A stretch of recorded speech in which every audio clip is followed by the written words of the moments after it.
नमस्कार दोस्तों, स्वागत है आपका मेरे चैनल में। आज की स्टोरी है माँ तो ऐसी ही होती है। रजत बहुत परेशान था। उसे समझ में नहीं आ रहा था कि वो इस परिस्थिति से कैसे निपटे। वो अपनी माँ को बहुत चाहता था, किंतु उसकी पत्नी और बच्चे उसकी माँ से बहुत दूर भागते थे, क्योंकि उसकी माँ की एक आंख नहीं थी, साथ ही उसकी कमर भी 90 अंश पर झुकी थी। वैसे वह अपना सारा काम खुद कर लेती थी, किंतु फिर भी वो उसकी पत्नी और बच्चों के लिए हमेशा खटकती थी। दादी, आप ऊपर कमरे में जाओ, मेरे दोस्त आ रहे हैं, रजत के बेटे निखिल ने बड़ी बेरुखी से कहा। पर बेटा, मैं तो यहाँ बहुत दूर बैठी हूँ, रजत की माँ ने बहुत प्यार से कहा। नहीं, आप उनके सामने मत रहो, वो मुझे चिढ़ाते हैं, निखिल ने जोर से डांटते हुए कहा। क्या हुआ निखिल, क्यों चिल्ला रहे हो? रजत की पत्नी साधना ने किचन से आवाज लगाई।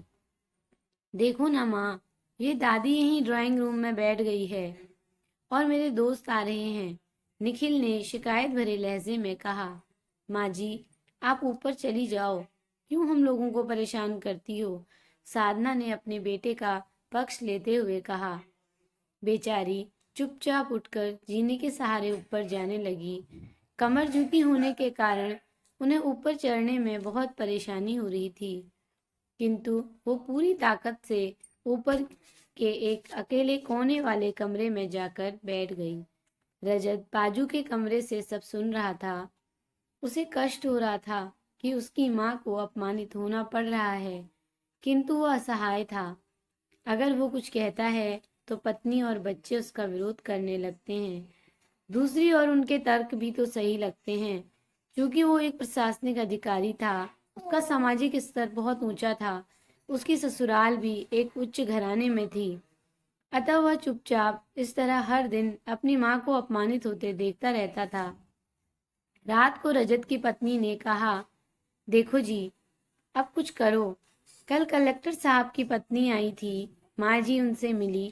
मुझे बहुत शर्म आ रही थी बताते हुए कि ये मेरी सास है। मैंने कह दिया कि दूर की रिश्तेदार हैं, इलाज कराने आई हैं।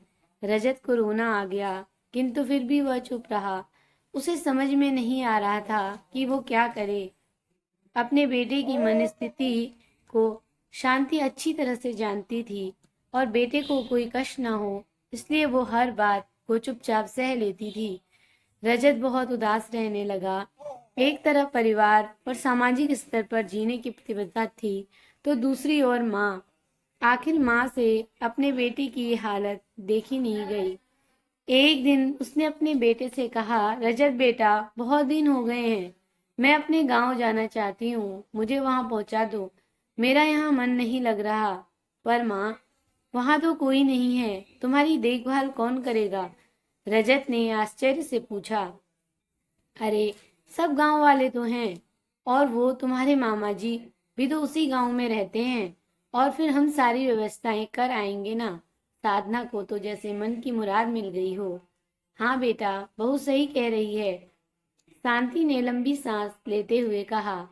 रजत जानता था कि गांव में माँ की देखभाल करने वाला कोई नहीं है, लेकिन अपनी पत्नी की जिद के कारण वह अपनी माँ को गांव छोड़ने पर विवश हो गया।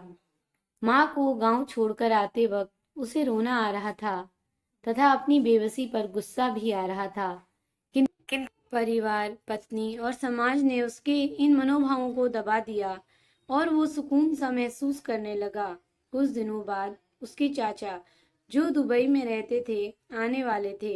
जब रजत बहुत छोटा था, उसके पिता जीवित थे, तब वो भारत आए थे, और उसके बाद वो अब भारत आने वाले थे। पूरा परिवार और आस पड़ोस बहुत उत्साहित था। दुबई से रजत के डॉक्टर चाचा जो आ रहे थे, डॉक्टर रोहित ने जैसे ही घर में कदम रखा, सबने मिलकर बहुत उत्साह से उनका स्वागत किया। क्यों रजत, भाभी नहीं दिखाई दे रही, कहाँ हैं? डॉक्टर रोहित ने उत्सुकता पूर्वक पूछा। जी, वो गांव में रहती हैं, यहाँ उनका मन नहीं लगा, साधना ने सपाट लहजे में उत्तर दिया। डॉक्टर रोहित ने रजत की ओर देखा तो रजत ने अपनी आंखें झुका ली। डॉक्टर रोहित अब समझ गए बोले, कल हम भाभी से मिलने गांव चलेंगे। दूसरे दिन सभी लोग गांव के घर में पहुंचे। देखा कि शांति को बहुत तेज बुखार है और वो पलंग पर असहाय पड़ी थी। डॉक्टर रोहित दौड़कर उनके पास गए। शांति की यह हालत उनकी कल्पना से परे थी। वाह बेटा रजत, तूने तो नाम उजागर कर दिया। अपनी माँ की ये हालत देखकर भी तुझे शर्म नहीं आ रही होगी। डॉक्टर रोहित ने रजत को लगभग डांटते हुए कहा, नहीं देवर जी, रजत का कोई दोस्त नहीं है, मैं खुद गांव आई थी। शांति ने अपने बेटे का बचाव किया। मुझे सब पता चल गया भाभी, आप चुप रहो। क्यों बहू, तुम्हें अपनी सास की कुरूपता पसंद नहीं है? समाज में तुम्हें नीचा दिखना पड़ता है? क्यों? ऐसा बोलकर उन्होंने व्यंग से देखा। साधना निरंतर होकर रजत की ओर देखने लगी। आज तुम जिस सामाजिक स्तर पर हो वह इन्हीं के संघर्षों की देन है। और बेटा रजत, तुम्हें तो शायद मालूम ना हो कि बचपन में जब तुम 1 साल के थे तब छत से नीचे गिरने के कारण तुम्हारी एक आंख फूट गई थी और तुम्हारी रीढ़ की हड्डी में समस्या थी। तब तुम्हारी इसी कुरूप माँ ने अपनी एक आंख और अपना बोन मैरो तुम्हें देकर इतना सुंदर स्वरूप दिया। साधना बेटा, इतने सालों तक संघर्ष करके बेटे को प्रशासनिक अधिकारी बनाने वाली इस संघर्षशील औरत की तुम लोगों ने यह दशा कर दी, तुम्हें ईश्वर कभी माफ नहीं करेगा। डॉक्टर रोहित की आंखों में अश्रु जलधारा बह रही थी। जब भाभी आप मेरे साथ दुबई जाएंगी, यहाँ इन स्वार्थी लोगों के बीच नहीं रहेंगी, डॉक्टर रोहित ने शांति से कहा। डॉक्टर रोहित जो उनके चाचा थे, उन्होंने जो राज बताया उसके बाद तो रजत को यही लग रहा था कि उससे ज्यादा से अश्रु जलधारा बह रही थी। अब भाभी आप मेरे साथ दुबई जाएंगी, यहाँ इन स्वार्थी लोगों के बीच नहीं रहेंगी, डॉक्टर रोहित ने शांति से कहा।